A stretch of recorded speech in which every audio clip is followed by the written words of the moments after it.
All right, we're back. All right, we're back. I've got the lights dimmed a bit, just me and the notes here at home today. It's good to have you in your element, Seth. The studio feels a little quiet without the usual bustle, but there's a nice focus to it. Thanks. I needed it.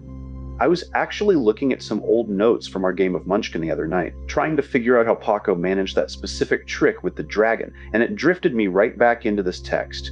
We're looking at Faivre again, specifically this heavy section on the death and rebirth of the Hermetic myth. Oh boy. We're getting into the heavy hitters now. The 18th century. Yeah. And it's bleak, honestly. He starts by describing this slow fading. He mentions these scholars in the 1700s, names like Celerarius and how they only gave Hermes vulnerable definitions. It's like the signal was being lost in the noise. It's like a digital file corrupting over time. Exactly. He says by 1750, this massive wave of sensualism and materialism basically forced everyone to forget about divine love and reason. The myth didn't just die, it was actively pushed out of the room. But then, the 19th century hits. The Romantics show up. They always show up to stir the pot. He talks about this true rebirth through Romanticism, bringing back these cosmic harmonies, these musical harmonies of the universe. It's beautiful, but he pivots to something much more modern and, frankly, much more dangerous. The three dangers. Right. And this is where I want us to look closely. He says the first danger is historical inaccuracies. People just making stuff up or publishing bad reprints without any context. But the second one, this one really stung me when I read it. Let me guess. The aliens crowd? Exactly. He calls it euhemerism. He specifically calls out writers like Erich von Däniken. He says these people try to de-occult the occult by stripping the myth of all its meaning and saying, oh, those weren't gods. Those were just ancient astronauts in chariots.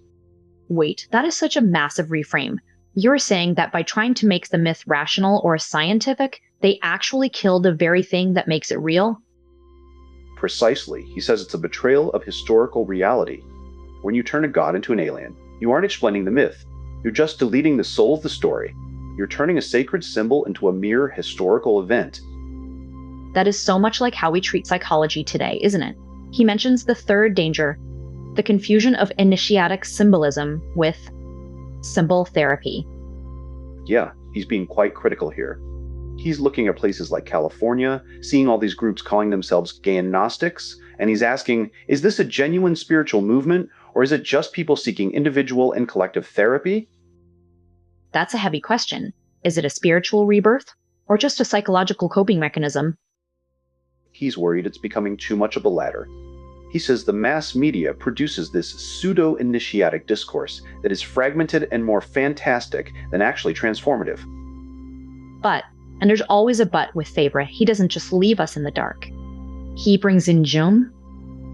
He credits Jung for finding a way to bridge that gap. He says Jung saw the necessity for humanity to live with myth. He wasn't just doing therapy, he was practicing what the author calls radio hermetica. Radio hermetica? That sounds like a way of reading the world rather than analyzing it. Yes, he says this is a hermetic reading that finds depth. He even quotes Baudelaire's sense colors and sounds respond to each other. It's about seeing the connections, the correspondences. He's arguing against the reductionism of Marx or Freud. He doesn't want you to just find the hidden symptom. He wants you to find the living place. So it's not about debunking the symbol to find a truth underneath. It's about the symbol being the truth? Exactly. He ends this section by saying the role of modern Hermeticism should be demystification and remythification, not creating fake myths, but refusing to let the official ideology strip the magic away from the cosmos. Man, I need to go sit in some sun for a bit. That was intense. I'll go grab my jaw harp. Maybe we can find some of those cosmic harmonies in the garden. Okay, I think I've found the heart of it. We were just talking about the danger of things becoming too abstract, too flat, and then he drops this poem by Charles Péguy. Oh, I love when the text gets poetic. It breathes. It does. He uses it to show how Hermeticism tries to bridge that gap to connect fist and flame. He says the supernatural itself is corporeal. The tree of grace and the tree of nature intertwined like two heavy vines. That's such a striking image. He's saying they are physically bound together as a metaphor. Exactly. And he uses this to ask a massive question. Is this intertwining actually a way to summon the caduceus, to find that perfect middle ground? Because he lists so many opposites, doesn't he? He's like, he is the mediator between body and spirit, heaven and earth, God and the world. Passion and reason, ego and id, eros and thanatos, anima and animus. He's pulling from everywhere. It's like he's trying to map every tension in the human psyche onto the figure of Mercury. It's almost overwhelming. But there's a purpose to it, right? He says the Hermeticists weren't just looking for ghosts. They were looking for the insights of the earth to find the divine within it. Yeah, and he makes this really bold claim. He says if they see the body as a magical object linked to the planets, it's because they find meaning in everything. They're trying to overcome the illusion of banality. The illusion of banality. I need to write that one down. That's a mood. Right? But he follows that with a warning. He says this path is more poetic than ascetic. He's saying that while asceticism, the whole denying the body thing, drives scientific progress, it's not the only way to experience the totality of life. Which brings us back to what we were saying about the danger of losing the soul. He mentions Gaston Bachelard and the idea that modern science can become, what was the word? A spasmodic jump of Prometheus. That's intense.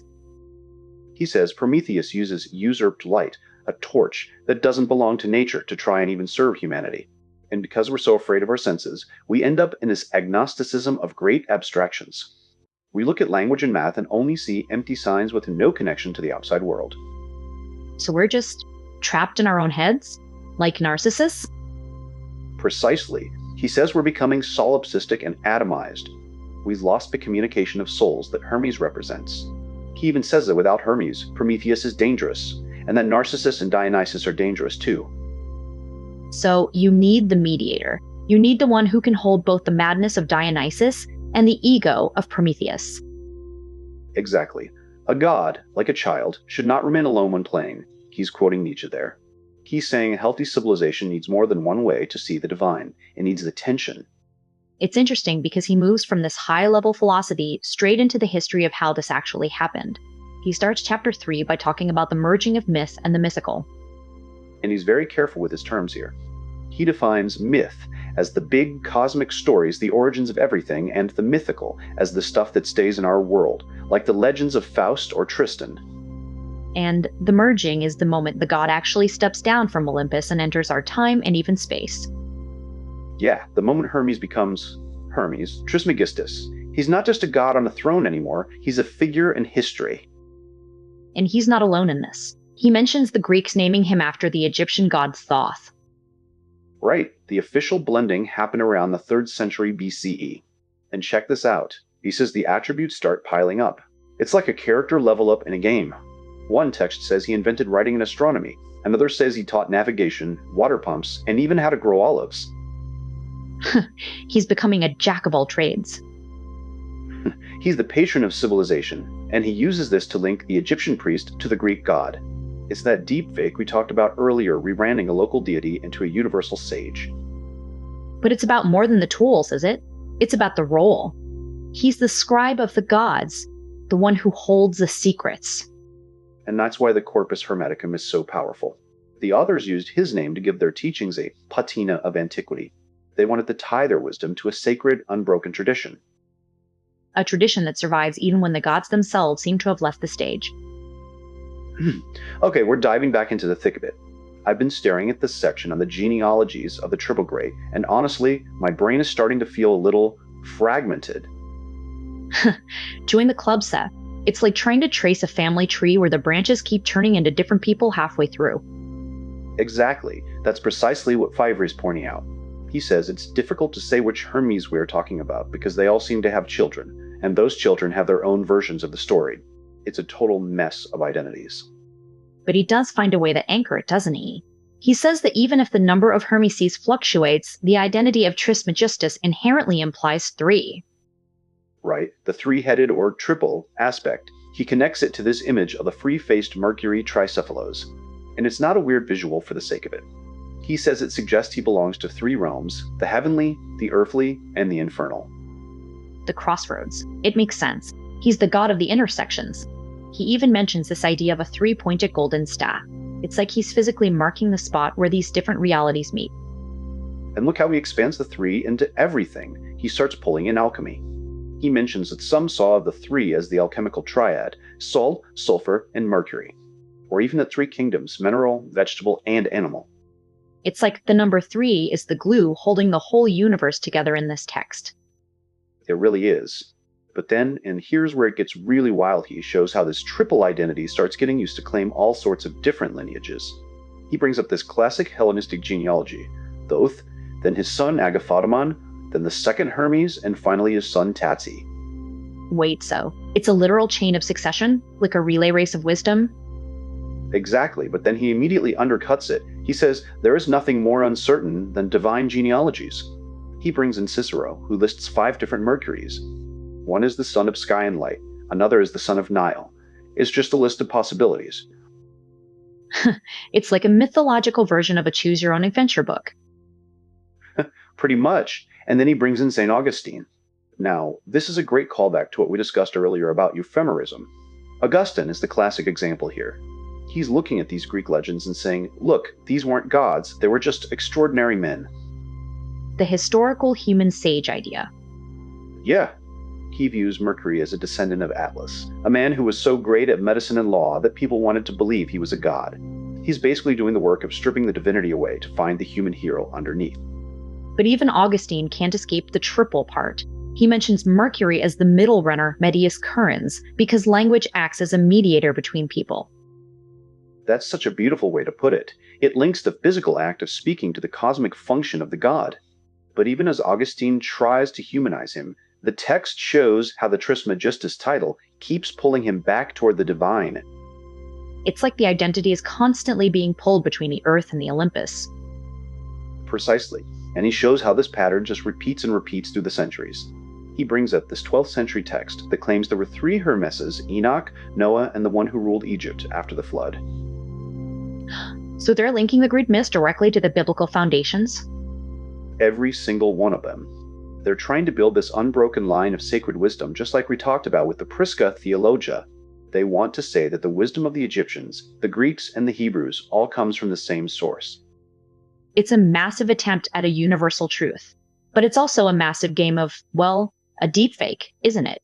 Using a legendary name to give new ideas instant authority. Exactly. Whether it's the Renaissance humanists or the 17th century alchemists, they are all using the triple great to bridge the gap between what we know and what we hope to discover. It's a constant, beautiful, and slightly chaotic process of remythologizing the world. It really is a dizzying cycle of reconstruction, isn't it? Totally. Oh, wait, hang on. I hear someone at the door. The Korean food is here.